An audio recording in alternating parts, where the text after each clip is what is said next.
कृष्ण। मैं मानेश्वरी बालाजी महिला मंडल की अध्यक्षा सौ संगीता कदम। मैं सचिवा सौ वैशाली मुंदडा। श्री गणेशाय नमः। श्री सरस्वत्यै नमः। श्री गुरुभ्यो नमः। श्री सीतारामचंद्राभ्यां नमः। श्री विठ्ठल रुक्मिणीभ्यां नमः। राधा सहित श्री कृष्णाय नमः। श्री पुरुषोत्तमाय नमः। वक्रतुंड महाकाय सूर्यकोटि समप्रभ निर्विघ्नं कुरु मे देव सर्वकार्येषु सर्वदा। गुरुर्ब्रह्मा गुरुर्विष्णु गुरुर्देवो महेश्वरः गुरुः साक्षात् परब्रह्म तस्मै श्री गुरवे नमः।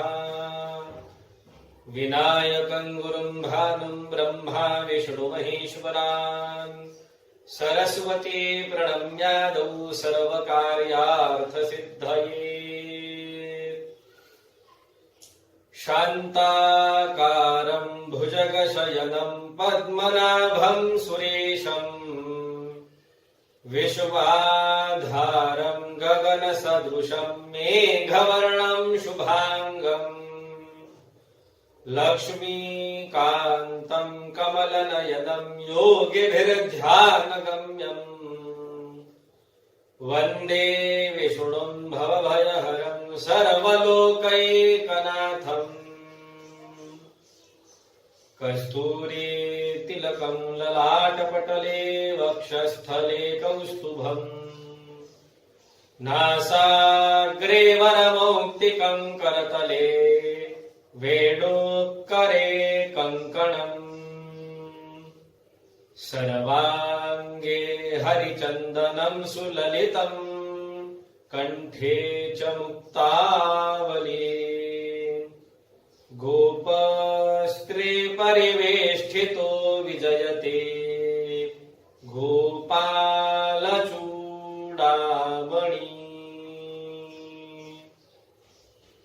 वंशी विभूषितकरा नवनीरदाभा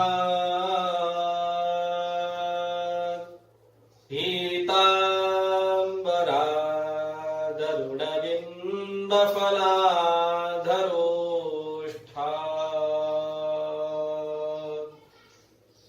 पूर्णेन्दुसुन्दरमुखादरबिन्दुनेत्रा कृष्णात् परं किमपि तत्त्वमहं न जाने। वसुदेवसुतं देवं कंसचाणूरमर्दनं देवकी परमानन्दं कृष्णं वन्दे जगद्गुरुम्। मूकं करोति वाचालं पङ्गुं लङ्घयते गिरिम् यत्कृपातमहं वन्दे परमानन्दमाधवम्। कृष्णाय वासुदेवाय हरये परमात्मने प्रणतः क्लेशनाशाय गोविन्दाय नमो नमः। श्रीपुरुषोत्तमाय नमः। श्रीपुरुषोत्तमाय नमः। श्रीपुरुषोत्तमाय नमः। नमस्कार मंडळी, काल आपण 19व्या अध्यायाचं पठण केलं होतं आणि त्या अध्यायामध्ये पंचपर्वांपैकी मुख्य पर्व म्हणजे द्वादशी तिथीचं काय महात्म्य आहे हे आपण बघितलं होतं। आज आपण 20व्या अध्यायाला आरंभ करणार आहोत। चला मंडळी, आरंभ करूया अधिक मास महात्म्य या महाग्रंथातील अध्याय 20वा। श्री गणेशाय नमः।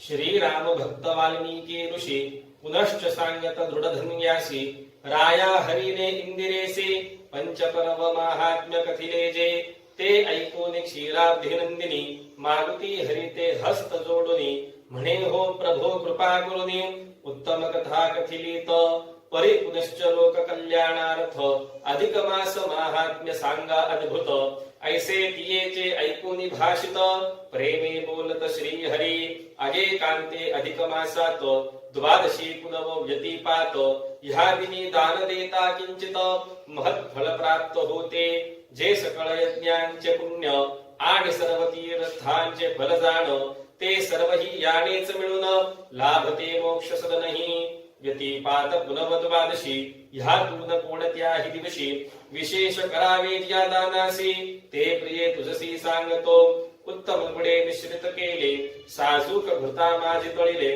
ऐसे 33 अपूप चांगले कांस्य पात्री ठेवावे आणि तयांवरी वस्त्र घालून उपानह सन्निध ठेवून गंधाद्युपचारी संपूर्ण अपूप पूजन करावे मग आसन पात्यार्घ्यादिकेसी पूजोनीयासद ब्राह्मणासी दक्षिणा तांबूल सहित त्यासी दान द्यावे ते सर्व आणि कलाकाष्ठादी रूपेण इत्यादी 7 श्लोक म्हणून पुरुषोत्तमाची प्रार्थना करून उदक जाण सोडावे इंदिरे ऐसे दान करिता जे का पुण्यफळ ये हाता तद्वर्णनामी शिव किंवा धाता समर्थ सर्वथा नाहीत अधिक मासा माझी जे कोणी सादर होते तद्व्रताचरणी ते पुरुषोत्तमाच्या सन्निधानी कल्पांतवरी वसतात पूजारहित देवमूर्तीसी जे नर पूजिती अधिक मासी ते सकळ यथेच्छ फलांसी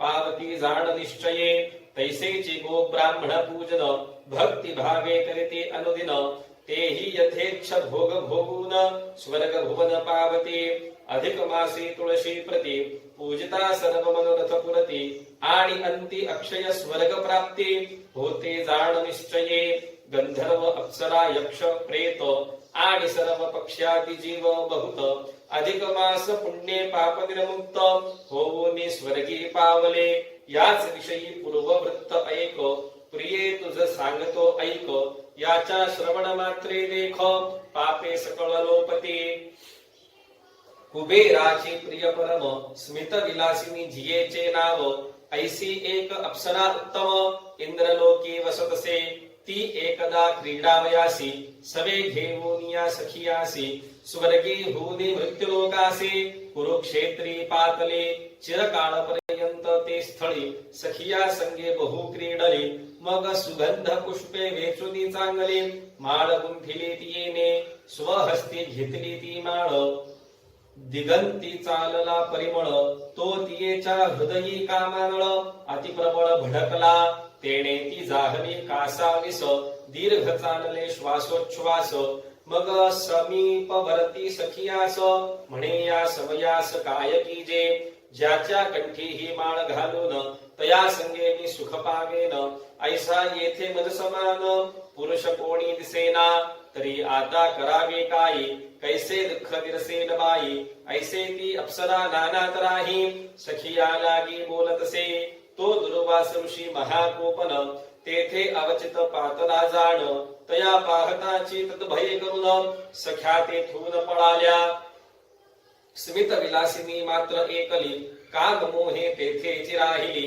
आणि अविचारे माळ वहिली गळा घातली ऋषीचा तेने तो ऋषीवर्य कोपला लगेच शापवाणी बोलिला दुष्टे पिशाची बरी त्वा मजला स्पर्श केला अवचित तरी माझ्या वचने करुनी तू पिशाचीच होई मेदिनी हे ऐकूनी ती स्मित विलासिनी अति दीनवाणी जाहले घट्ट धरुनी ऋषीचे चरण उक्सा बुक्सी करीत रुदन म्हणे समर्थामी अतिदीन अबला हीन असे पै अहा मी अत्यंत मतिमंद नेनोनी केला अपराध तुम्ही दया सागर अगाध अंतरी विशुद्ध सर्वदा शत अपराध केले स्त्रियांनी तरी त्यान मारिती पंडित कोणी दीनवत्सल साधू जनदिनी दया अनुदिनी करितात तरी हे साधो दीनानाथा अपराध क्षमा कीजिये समर्था तुम्हा वासुनी मजला आता नाही रक्षिता कोणीच हे ऐकून तो मुनिदेव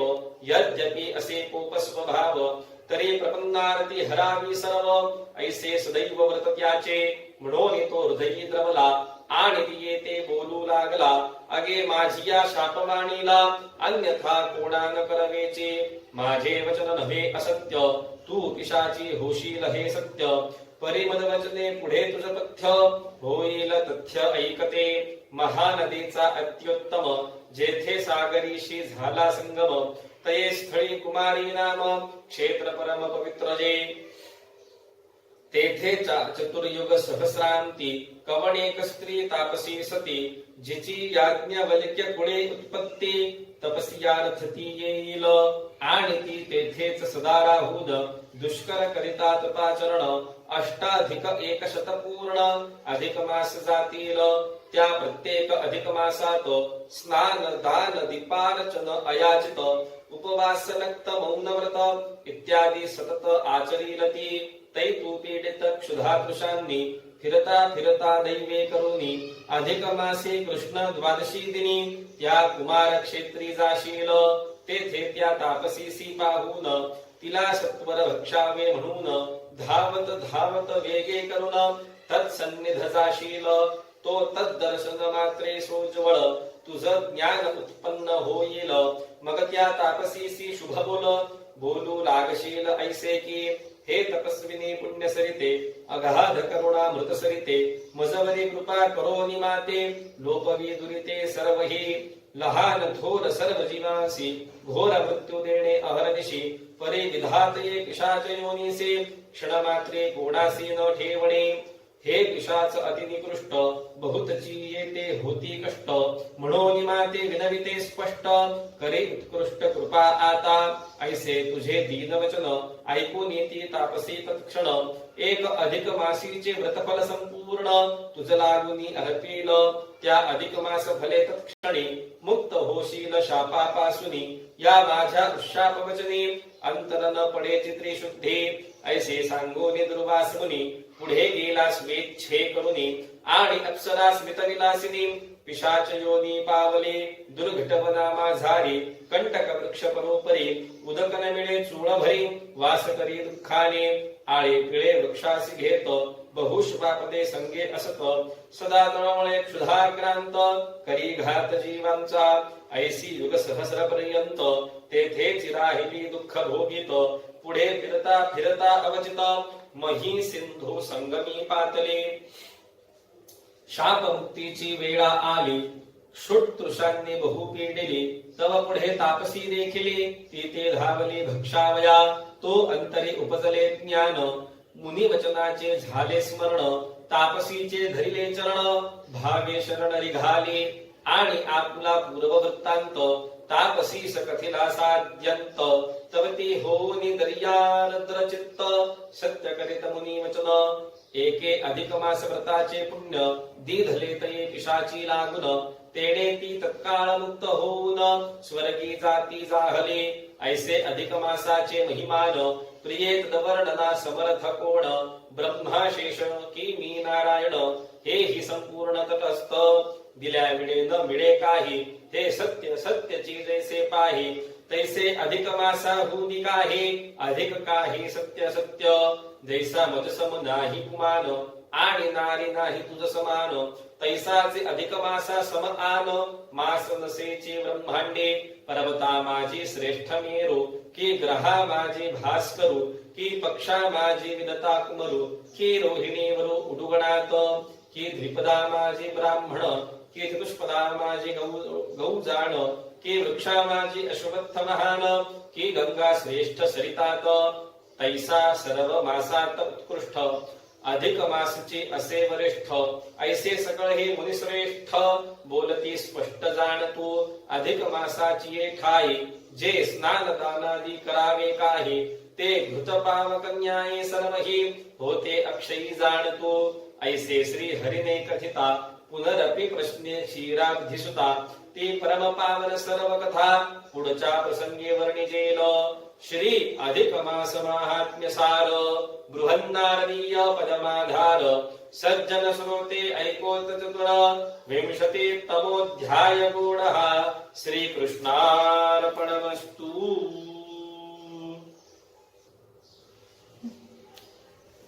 अशा तऱ्हेने आपण 20व्या अध्यायाचं पठण पूर्ण केलेलं आहे. या 20व्या अध्यायामध्ये आपल्याला काय बघायला मिळालं तर अपूपदानाचं विशेष महत्व हे आपल्याला 20व्या अध्यायात समजतंय. स्मितविलासिनी नावाची अप्सरा, दुर्वासा ऋषी आणि एक तपस्विनी यांची एकत्र कथा या अध्यायात आपल्याला पठण करायला मिळालेली आहे. त्या गोष्टीचं निरूपण आता आपण ऐकणार आहोत. लक्ष्मीला अधिक मासाचे महात्म्य आणखी ऐकण्याची उत्कंठता होती आणि म्हणून महाविष्णूंना महालक्ष्मी सांगू लागलेली आहे की तुम्ही हे जे पंचपर्व मला सांगितलेले आहे त्यांचं महत्व माझ्या लक्षात आलेलं आहे, परंतु लोककल्याणार्थ अजून या व्यतिरिक्त जे काही असेल, या अधिक मासाचं महत्व असेल ते मला ऐकून घेण्याची इच्छा आहे. त्याबद्दल तुम्ही मला अवश्य मार्गदर्शन करा. आणि मग भगवान महाविष्णू महालक्ष्मीला सांगताय की मी सांगितलेल्या पर्वणीच्या दिवशी व विशेषतः द्वादशीच्या दिवशी अधिक मासामध्ये अनारसे, या अनारसांना काय म्हटलं जातंय? अपूप.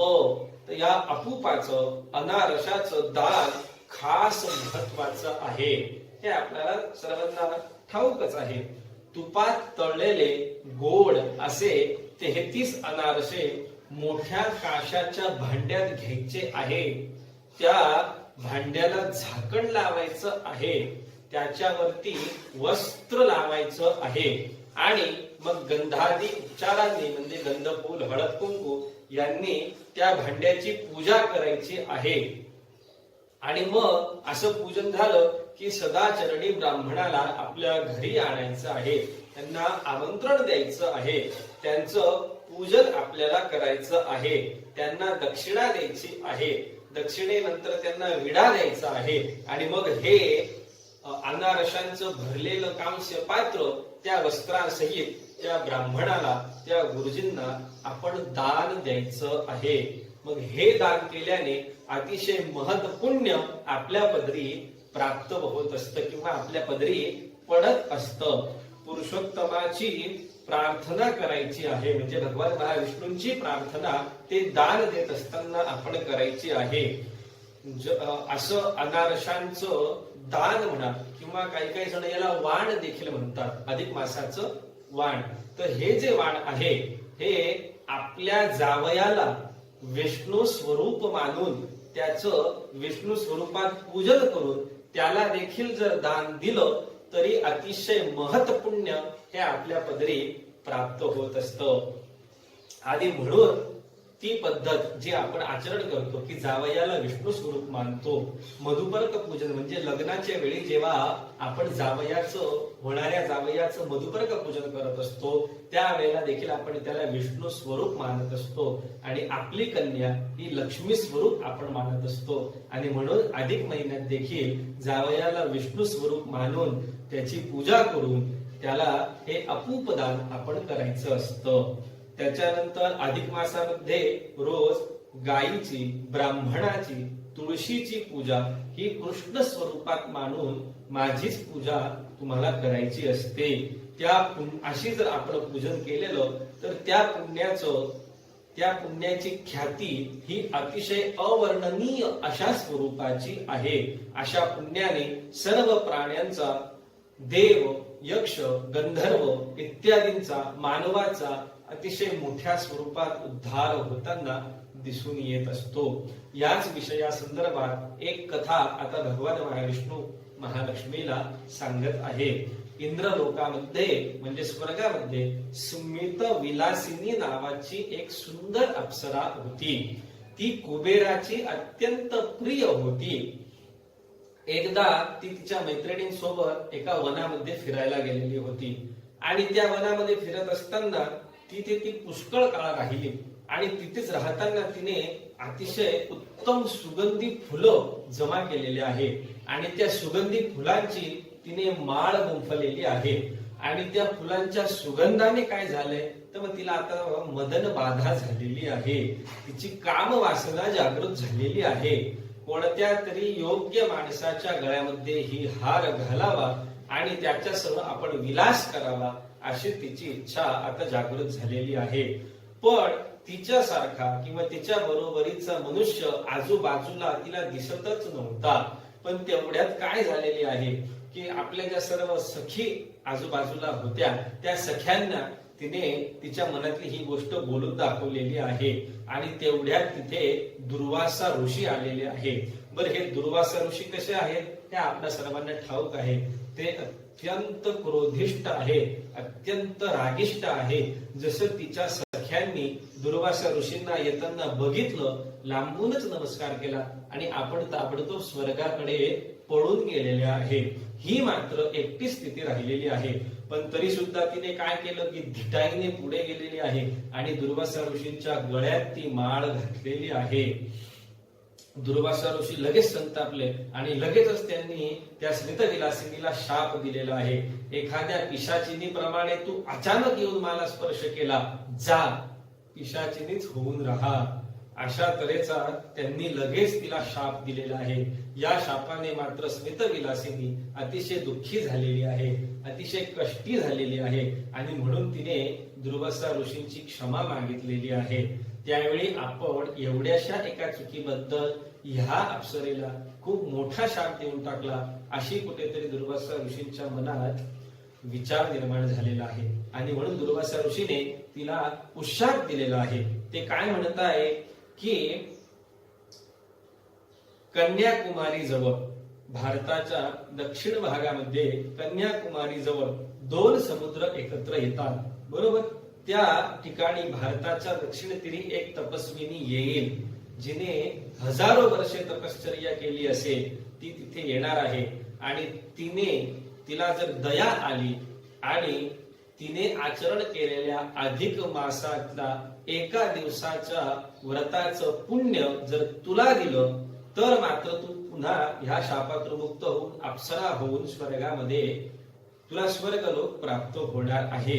अशा तऱ्हेचा उशाप देऊन दुर्वासा ऋषी पुढे निघून गेलेले आहे. आणि जाताना त्यांनी ती गळ्यातली माळ काढली आणि अशी करून ती वनामध्ये सोडून दिलेली आहे. ती अप्सरा दुसऱ्याच क्षणी मात्र पिशाचिनी झालेली आहे आणि तिच्या सर्व सख्या तोपर्यंत स्वर्गात पळून गेलेल्या होत्या आणि म्हणून ती शापित अप्सरा पिशाचिनी होऊन भटकू लागलेली आहे.